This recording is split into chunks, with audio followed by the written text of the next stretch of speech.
జై శ్రీమన్నారాయణ. మనం ఇప్పుడు ఈ వీడియోలో ఏప్రిల్ నెల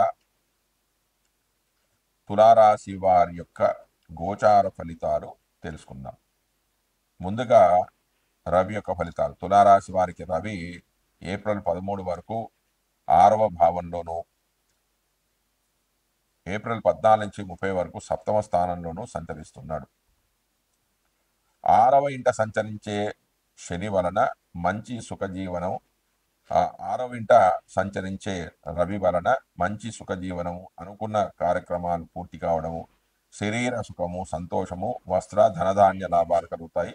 అన్ని కష్టాలు తొలగిపోవడం, మనసులో ధైర్యము, కార్యానుకూలత వంటి సుఖ ఫలితాలు గోచరిస్తాయి. పోటీలలో విజయాన్ని, కుటుంబ సౌఖ్యము, మానసికమైన శాంతి వంటివి కలుగుతాయి. వీటిలో ఒక 50% ఫలితాలు కలుగుతాయి. ఎందుకంటే రవి ఈ రాశి వారికి లోహమూర్తిగా సంచరిస్తూ ఉన్నాడు. దాని తర్వాత ఏప్రిల్ 14 నుంచి 30 వరకు రవి కలత్ర స్థానంలో సంచరిస్తున్నాడు, అంటే 7వ స్థానంలో సంచరిస్తున్నాడు. 7వ ఇంట ఉన్న రవి వలన తన వారితో ద్వేషము, భార్యకు పీడ, సంతానానికి అనారోగ్యము, నిరుత్సాహంగా ఉండడం, భార్యతో గొడవలు, ప్రయాణాల్లో ఇబ్బందులు, ప్రయాణ మూలకంగా ఏమి పనులు జరగకపోవడం, నష్టం వాటిల్లడం, వైవాహిక సంబంధాల్లో అశాంతి వంటివి జరుగుతాయి. ఇందులో కేవలం 20% మాత్రమే చెడు ఫలితాలు అనేవి జాతకుడు పొందుతాడు. ఎందుకంటే రవి ఈ రాశి వారికి సువర్ణమూర్తిగా ఉండడం చేత. దాని తర్వాత కుజుడు యొక్క ఫలితాలు. తులారాశి వారికి కుజుడు రాజ్యభావంలో సంచరిస్తున్నాడు, అంటే 10వ రాశిలో సంచరిస్తున్నాడు. 10వ రాశిలో సంచరించే కుజుడి వల్ల కష్టాలు, రోగాలు కలగడం, రుచిలేని ఆహారాన్ని స్వీకరించడం, సదా ప్రయాణాలు చేయడం, కార్య విఫలము, అనారోగ్యము, శత్రుత్వం వంటివి జరిగే అవకాశాలన్నీ ఉన్నాయి. వీటిలో 50% మాత్రమే చెడు ఫలితాలు అనేవి జరుగుతాయి. కారణం ఏంటంటే ఈ రాశి వారికి కుజుడు లోహమూర్తిగా ఉండడం చేత. తర్వాత బుధుడు యొక్క ఫలితాలు. తులారాశి వారికి బుధుడు 6వ స్థానంలో సంచరిస్తూ ఉన్నాడు. 6వ స్థానంలో సంచరించే బుధుడు శుభఫలదాత. 6వ రాశిలో బుధుడి సంచారం వల్ల ధనధాన్య లాభము, మనసులో ధైర్యం,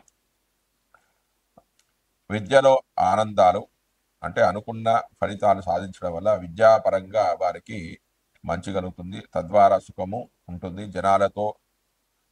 జనాలలో పేరు రావడం, జయము, సుఖశాంతులు, ధనవృద్ధి, సుఖశాంతులు, కీర్తి, విజయం కలుగుతాయి. వివిధ రకాల ఆభరణాలు సంపాదించుకోవడం లాంటివి జరుగుతాయి. ఈ రాశి వారికి బుధుడు రజతమూర్తిగా ఉండడం చేత ఇందులో 70% మాత్రమే శుభ ఫలితాలు జాతకుడు పొందుతాడు. తర్వాత గురుడు యొక్క ఫలితాలు. తులారాశి వారి గురుడు 8వ స్థానంలో సంచరిస్తున్నాడు. 8వ రాశిలో సంచరించే గురుడి వలన కొంచెం భయాలు కలుగుతాయి. ప్రభుత్వాధికారుల ఆగ్రహానికి గురి కావడం లాంటివి జరుగుతాయి. శరీరంలో కాంతి అనేది తగ్గిపోతూ ఉంటుంది. ధైర్యం అనేది సన్నగిలుతుంది. కటువుగా మాట్లాడము, శ్రమ, వృధా ప్రయాణాల వల్ల అధిక వ్యయం కావడము, వ్యాధి కారణంగా అనారోగ్యము, శరీరంలో నీరసము, మానసిక ఒత్తిడి, వాహనాల సమస్యలు వంటివి జరుగుతాయి. ఇందులో కేవలం 20% మాత్రమే చెడు ఫలితాలు అనేవి కలుగుతాయి. ఎందుకంటే ఈ రాశి వారికి గురుడు లోహమూర్తిగా ఉండడం చేత. తర్వాత శుక్రుడి యొక్క ఫలితాలు. తులారాశి వారికి శుక్రుడు 6వ ఇంట సంచరిస్తున్నాడు. 6వ రాశిలో సంచరించే కాలంలో కొంచెం గొడవలు జరుగుతాయి, శత్రుపీడలు ఉంటాయి, బంధువులతో వైరాలు ఏర్పడతాయి, కుటుంబంలో వివాదాలు, ఆయాసము, ప్రయత్నాలు విఫలం కావడం, అవమానాలు, ఆతురత, రుణాలు చేయడం, వ్యవహారంలో చిక్కులు, అపాయాలు, అంటే రుణాలు చేయడం ద్వారా అప్పుడ వాళ్ళ చేత బాధలు పడడం లాంటివి జరిగే అవకాశం ఉంది. ఇందులో కేవలం ఒక 70% అశుభ ఫలితాలు గోచరిస్తాయి. ఎందుకంటే ఈ రాశిలో శుక్రుడు రజతమూర్తిగా సంచరిస్తూ ఉన్నాడు కాబట్టి. తర్వాత శని యొక్క ఫలితాలు. తులారాశి వారికి శని 6వ స్థానంలో సంచరిస్తూ ఉన్నాడు. గోచారిత్యా 6వ ఇంట సంచరించే శని శుభ ఫలితాలను కలిగజేస్తాడు. 6వ రాశిలో సంచరించే శని వల్ల ధనధాన్య వృద్ధి, సంతోషం కలుగుతుంది. గతంలో ఆగిపోయిన గృహ నిర్మాణ పనులు చురుకుగా సాగుతాయి. శత్రువులపై జయాన్ని సాధిస్తారు. అన్ని రకాలుగా అనుకూలతలు కలుగుతాయి. వీటిలో 25% మాత్రమే శుభ ఫలితాలు అనేవి కలుగుతాయి. తర్వాత రాహు యొక్క ఫలితాలు. తులారాశి వారికి రాహు 6వ భావంలో సంచరిస్తూ ఉన్నాడు. 6వ ఇంట సంచరించే రాహు శుభ ఫలితాత. 6వ స్థానంలో సంచరించే రాహు వలన ధైర్యంతో కూడిన బుద్ధిని, పరాక్రమాన్ని, శత్రువులపై విజయాన్ని, శుభాన్ని, శత్రువుల కారణంగా భూ లాభాన్ని కలుగజేస్తాడు. అంటే రాహు 6వ స్థానంలో ఉండడం వల్ల వీరికి శుభ ఫలితాలు కలుగుతాయి. ఇందులో రాహు లోహమూర్తిగా సంచరించడం వల్ల అందులో సగం అంటే 50% శుభ ఫలితాలను జాతకుడు పొందే అవకాశం అనేది ఉంది. తర్వాత కేతువు యొక్క ఫలితాలు. తులారాశి వారి కేతువు వ్యయ భావంలో సంచరిస్తూ ఉన్నాడు. అంటే 12వ స్థానంలో ఉన్నాడు. 12వ వెంట సంచరించే కేతు వలన వ్యయము, అనారోగ్యము, బంధనము, ఆధ్యాత్మిక జ్ఞాన సముపార్జన కలుగుతుంది. అంటే భక్తి భావన ఎక్కువగా కలుగుతుంది. వీరు దేవాలయాన్ని ఎక్కువగా సందర్శిస్తారు. భక్తి ప్రవృత్తులు అనేవి చాలా పెరుగుతాయి. పుణ్యక్షేత్ర సందర్శన చేయడం అనేది జరుగుతుంది.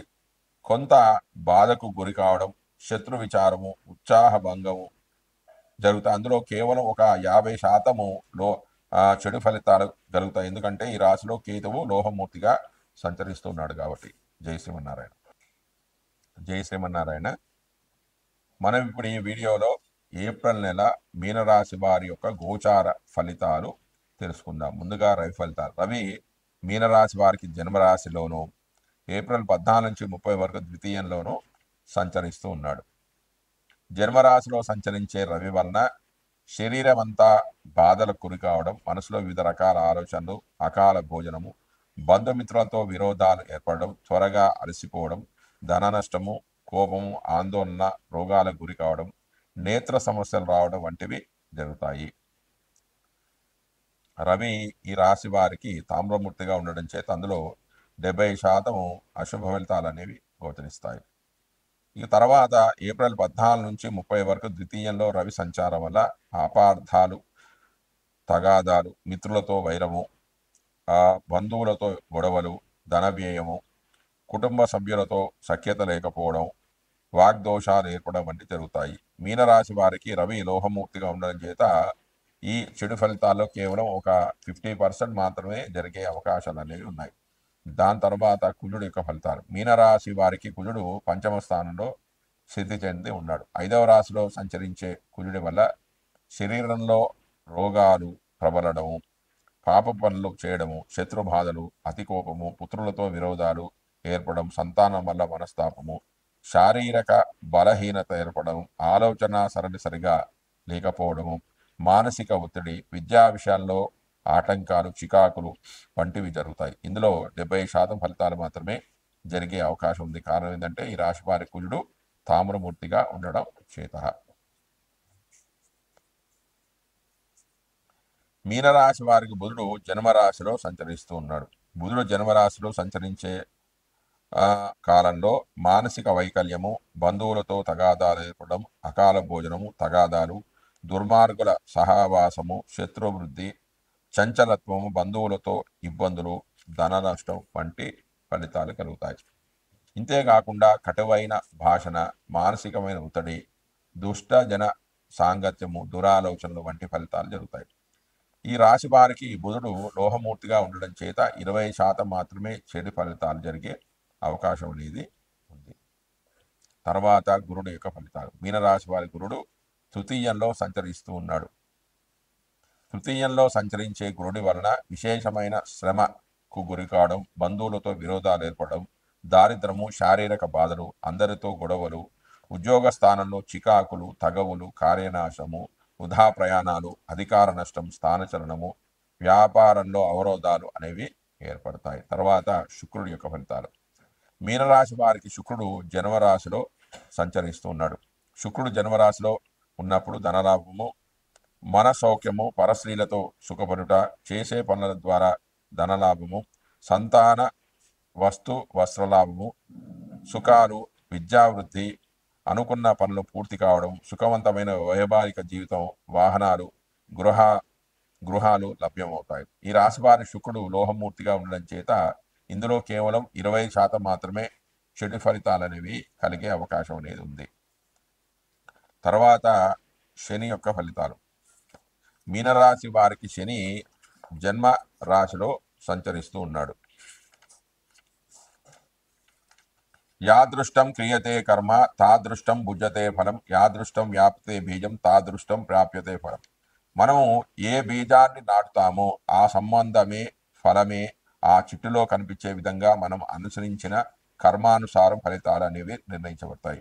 గోచార గ్రహాల్లో మిగిలిన గ్రహాల కంటే గురువు, రాహు, కేతువులు, శనులు మెల్లగా నడిచేవారు కావడంతో వీరిచ్చే ఫలితాలు ఆ వ్యక్తిపై మెల్లగా ప్రభావితమై దీర్ఘకాలం అనేవి ఉంటాయి. ప్రత్యేకించి శని సంచారం వ్యక్తిగత జాతకాలపై విశేష ప్రభావాన్ని చూపిస్తుంటుంది. ఈ ప్రభావం అందరికీ ఒకేలా ఉంటుందని చెప్పలేము.